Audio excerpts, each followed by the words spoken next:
welcome or welcome back. My name is Emily Webster. I am a 6th-year second grade teacher in North Texas, and welcome to this week's video. Can we be so honest? Sometimes teaching feels really heavy. It can feel exceptionally heavy after coming back from a break because you're really overwhelmed. It can feel exceptionally heavy at any point in the year because you're burnt out or just the makeup of your class. Or it can be exceptionally heavy right now because as this is coming out, it's the end of the school year and anything and everything that can happen is happening. There's field day, field trips, graduation, assemblies, kickball, you name it, it's happening, and teaching feels like a lot because it is. And so I want to share with you my 5 teacher tricks that I swear by to help me make teaching feel lighter and keep the joy in my classroom and in my life. So if that sounds like something that you're interested in, please stick around, grab your favorite cup of coffee if it's morning. If it's night, like me, please don't grab coffee, grab some sleepy time tea. Ooh, let me fix you. Maybe a cozy blanket or some water. I'm sipping on some water. And let's settle in because we're going to talk about my 5 tricks that I swear by to make teaching feel lighter. All right, so the first hack that I have is to have a junior teacher of the day. I mentioned this in my previous video about how I create a culture of responsibility in my classroom, and that's that I have a junior teacher. And I stole this from Emma Grace Jens, and I swear by it. It is amazing, and I want to tell you why. So my junior teacher is what I use in place of classroom jobs. So every day our junior teacher changes, and the junior teacher does everything for that day. They're our structured literacy leader, they're our line leader, they're the paper passer outer, they run my errands for me. Whatever I need, the junior teacher does. And here's why I love it. It gives them a chance to be the leader for the day. They get a kick out of it. It gives them a chance to do almost all the jobs of the classroom and just really feel like the day is about them. And then 3, the best part, it takes a lot of the mental load off of me, and I don't have to think about all of the things that I'm doing. It is truly one of my most favorite classroom management systems that I have, and I'm sad that I never started it sooner. I used to do classroom jobs, and it just got to be too much work for me, and so a little aside, if you're thinking about making the switch to this, I genuinely would because it's so much easier to manage than classroom jobs. So the first thing to do to make teaching feel lighter is, maybe if it's not junior teacher, give your students opportunities to lead. And it can be big things or small things, but typically I would say have a junior teacher because then they know that like all the errands are theirs and all the opportunities are theirs to be a leader for that day. And what's really sweet about this is I don't choose this junior teacher for the next day.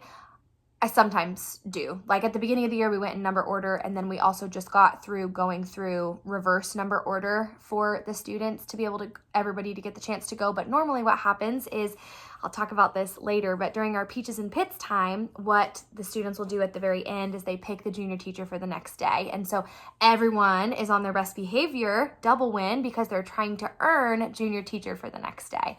And so it's really sweet. So that is my first tip for you, and that is to have a junior teacher of the day or some system in place where the load gets taken off of you and placed onto the students, because we all know they have more energy than we do. That's just a given. So there's first. Number 2, whole group incentives that basically run themselves.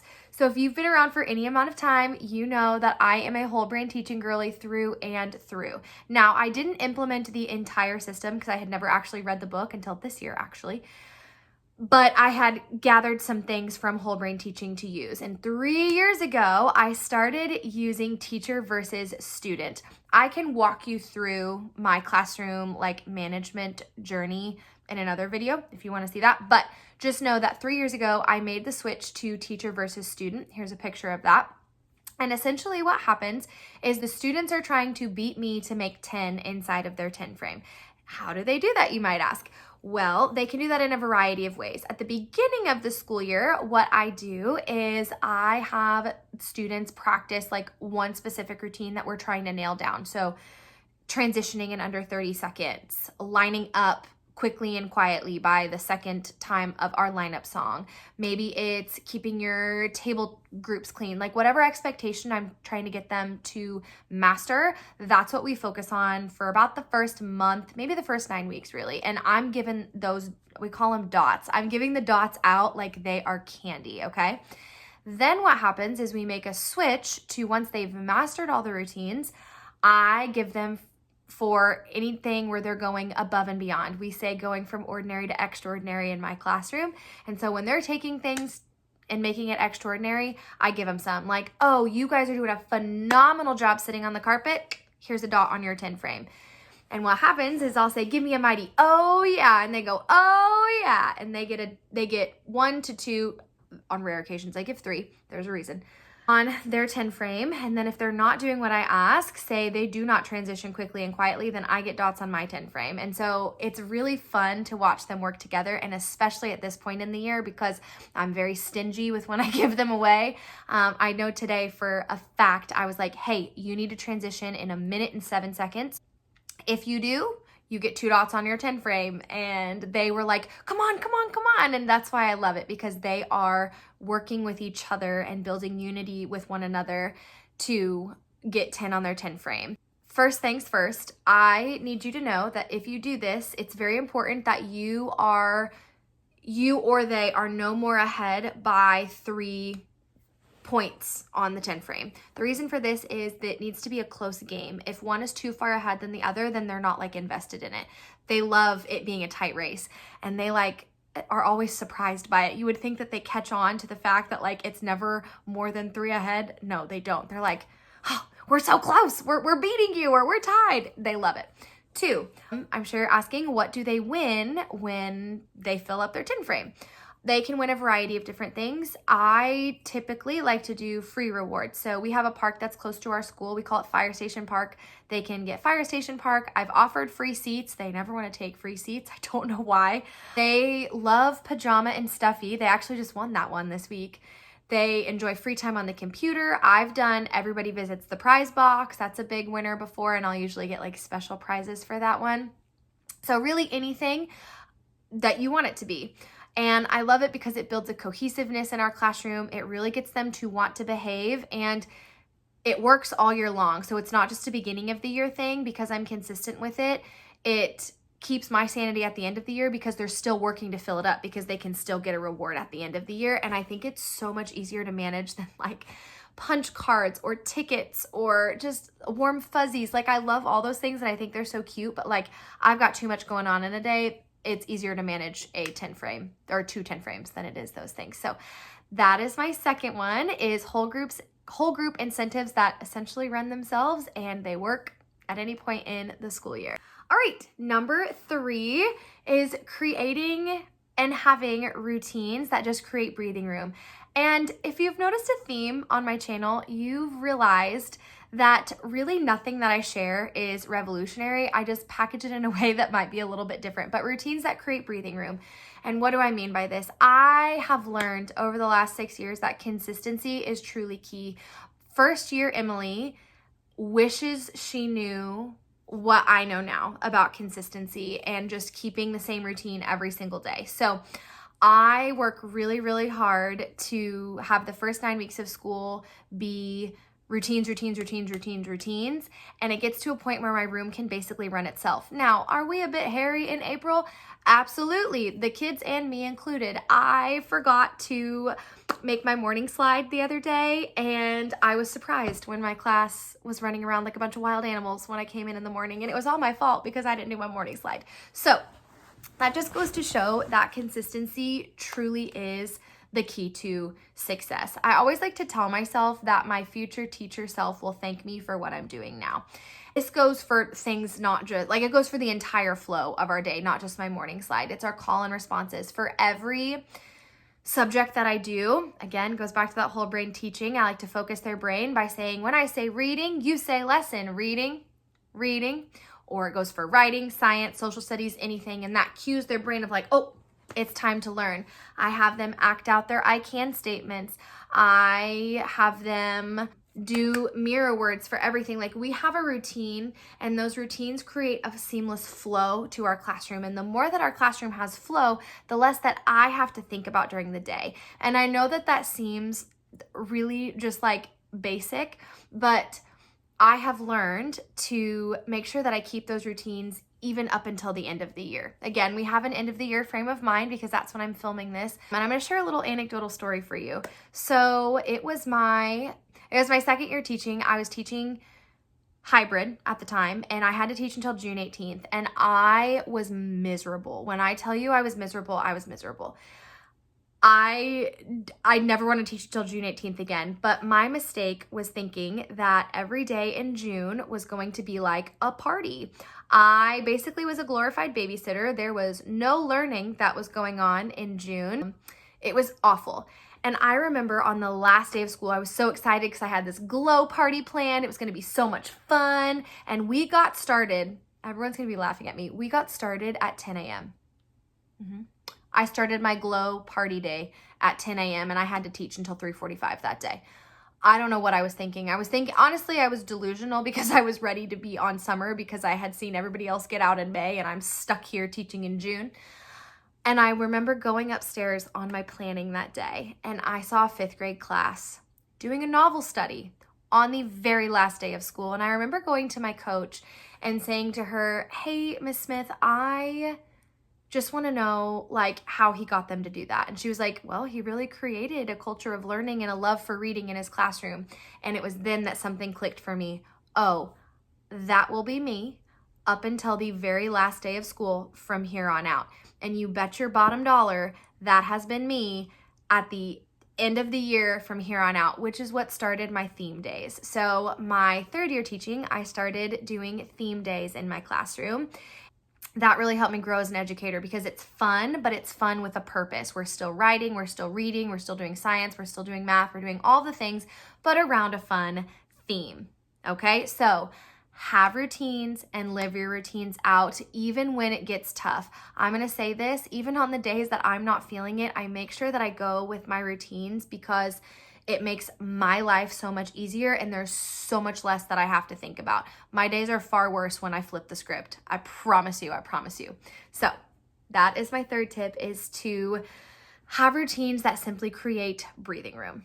Number 4 is to have reflective closings at the end of your day. I'm a big believer that if you're gonna start your day with a morning meeting or a morning circle, you better end your day with a closing circle. Now, we don't start every day with a closing circle, but we do start every day with SEL, and we do start every day with like a fun greeting. So I love to reflect at the end of the day. I stole this from Pocketful of Primary. We do peaches and pits at the end of the day. Your peach is something really great that happened. Your pit is something not so great that happened that day. And I love it because my junior teacher leads it.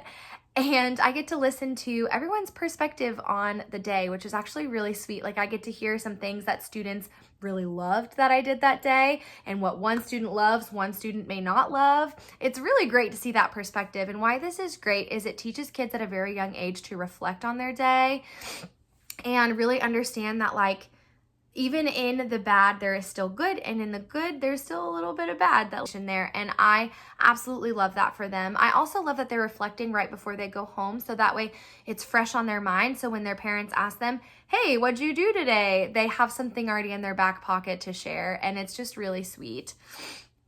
It's also a natural reset for me in our day, which is really nice. It gives me a chance to just breathe at the end of a really long day. We have recess at the end of the day, and so it is a really nice reflective piece.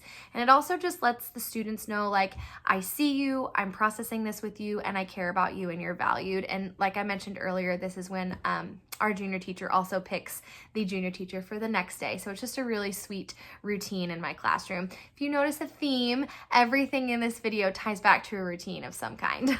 Number 5 is to simply keep it simple. I like to say keep it simple, silly. Keep it simple, silly. And I love a really elaborate lesson where we've got things that we're cutting and pasting, we're manipulating around, we're talking in groups, we're doing the thing. But sometimes we just can't handle it, okay? There are days where I'm just not feeling it, and they're not feeling it either. And you know what? You know what's just as effective as stand up, hand up, pair up, or a turn and talk? Me teaching at the front and you doing a worksheet. And sometimes that's all it takes. Or sometimes keeping it simple is if we're having a discussion and we're just not grasping it, sometimes we're gonna get up and move. I did this just yesterday, actually. I had the students do stand up, hand up, pair up to do their introduction activity for writing because we were so wiggly. It's so simple, but so easy. And I just give myself permission to flip the script whenever necessary to be able to have a better day, because there is no sense in me trying to pull teeth to get them to listen and behave and then me to be like happy and cohesive. Or sometimes I will say, you know what, we're gonna take a brain break. And I try really hard to do brain breaks without screens, but sometimes, like today, actually, believe it or not, we did a 5-minute Cosmic Kids yoga activity because I needed a screen, I needed them to relax, and I knew the yoga was gonna get them to relax. So keeping it simple is so helpful for just your mental health, their mental health, and I promise they're still gonna learn and they're still gonna have a good time. A lot of times I've noticed that the simple activities are what they remember the most, and they're like, oh, I loved that, that was great. I was like, well, great, I'm glad you didn't like the lesson that I spent 10 hours on. You like the simple one. So that's number 5. And I hope you stick around because I actually just thought of a 6 that I'm going to share with you. All right, and number 6, this is your bonus, so thanks for sticking around, is to find one thing every day that brings you joy. And here's what I mean by this. You can have it scheduled. You can just reflect and be like, oh, this is what brought me joy today. But something that's going to bring you joy. Let me give you some examples. What's bringing me joy is that I'm going to a concert a week from today. I'm going to the Knox concert, and I'm really excited because I got VIP tickets. That's bringing me joy. I got a coffee this morning from Starbucks. That brought me joy. I was really excited yesterday because the coffee truck was coming to school. I was really excited yesterday as well because we were starting an end of the module projects, and those are always my favorite days. Maybe it's a walk after school, maybe it's a concert like mine, maybe it is a movie. It could really be anything, but I want you to find something that brings you joy. Maybe it's a hobby, and I want you to go full throttle into that. On the days that it's the most heavy in teaching are the days that you need to be clinging on to the things that bring you joy. And I promise you're gonna come out of this heavy season of teaching. You always do. Always gonna come out on the other side. So remember the things that we talked about today. Having your students lead for you. So that could be junior teacher of the day or really anything, but have your students lead. Whole group incentives, routines that create breathing room for yourself, giving yourself permission to simplify, and 6, finding something that brings you joy. My sweet friends, thank you so much for being here today. I know these were all very simple, but I really appreciate you being here today. Thank you for listening. I hope that you really enjoyed it. If you did, can you go ahead and leave me an apple emoji? These book earrings reminded me that I have apples. So if you could leave me an apple emoji or even some books or both, who knows? And maybe what your favorite teacher trick is when teaching just feels really, really heavy and you feel like you're barely hanging on. And don't forget to like, subscribe, and share so that way other teachers just like you can find and keep the joy in teaching too. I will see you in next week's video. Bye, friends.